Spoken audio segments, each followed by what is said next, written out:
You got a pan.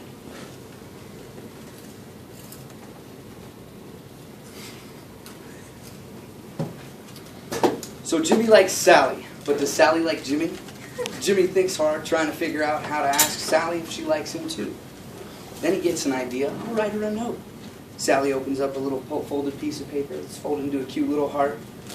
It reads, "Do you like me? Check yes or no." Sally checks yes, folds the note up and passes it back to Jimmy. Jimmy and Sally start by holding hands and long hugs. They date for months, maybe even a year or more. They have progressed past holding hands and hugs. They're in love.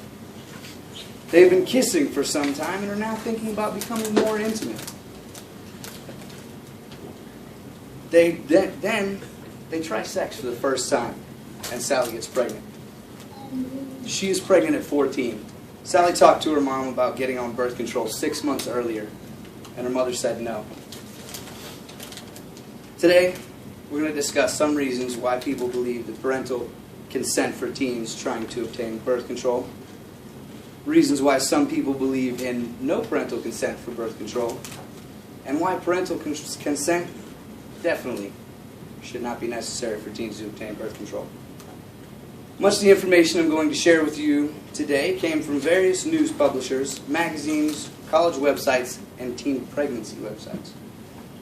There are many individuals and groups out there who feel that birth control should not be given with parental consent.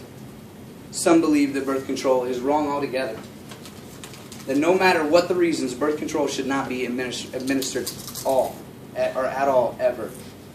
According to an article published by the New Yorker, in May of 2012, 43 Roman Catholic dioceses, schools, and social services decided to sue the Obama administration under the pretense that a portion of the new health bill is unconstitutional. One of the parts of the new health care plan is to make it mandatory for all employers to provide contraception for their employees through their health care plan. The Catholic Church is arguing that this is in direct violation of the First Amendment, which guarantees freedom of religion. Yet it has been reported that 98% of Catholic women have used contraception during their lives, and 83% of Catholic women are currently using some form of contraception. This just say no to birth control philosophy that is preached by the church is probably due to the male leadership in the church. Some believe that by allowing teenage girls to acquire and use birth control, it will encourage them to have more sex and have unsafe, unprotected sex. For every person or group believing in making birth control illegal or harder to obtain, there are dozens that believe in the power of choice. For the past 30 years, many states passed laws to allow teens under 18 the right to consent to a variety of sexual health services, states R.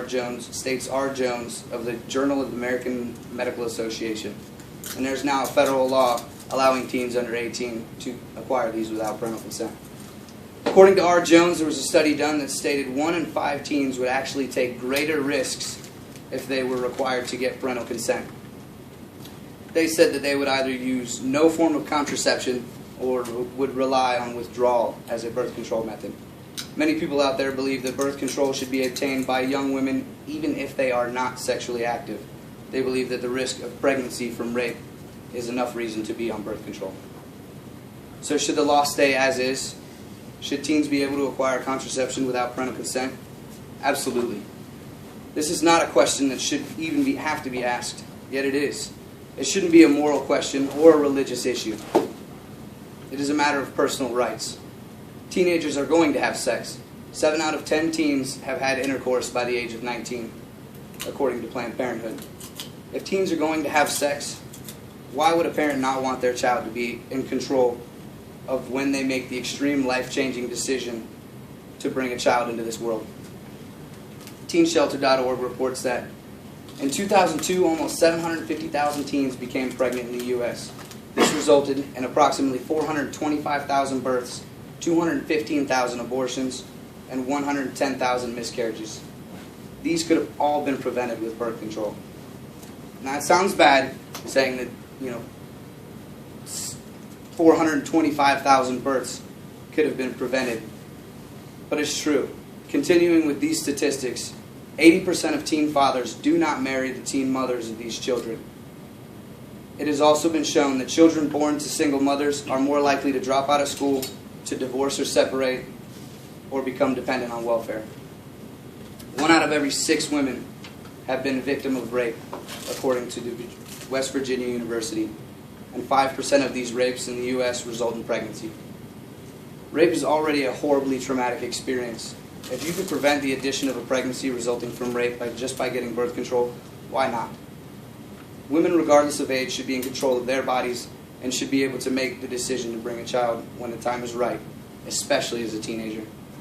Today we talked about some reasons why people believe that parental consent should be required for teens to obtain birth control, why some people believe that parental consent is not necessary, and last, why parental consent should not be required. TeenShelter.org reported that less than 40% of teen mothers that begin their families before age 18 ever earn a high school diploma, and only 1.5% earn a college degree by age 30. I have a 4-year-old daughter who I want to give the world. If for some reason she does not feel comfortable talking to me or her mother about getting on birth control, I want her to be able to go there and get this on her own.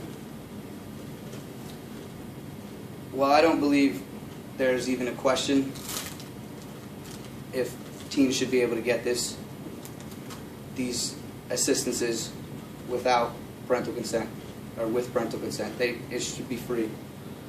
Thank you for listening. Have a good day.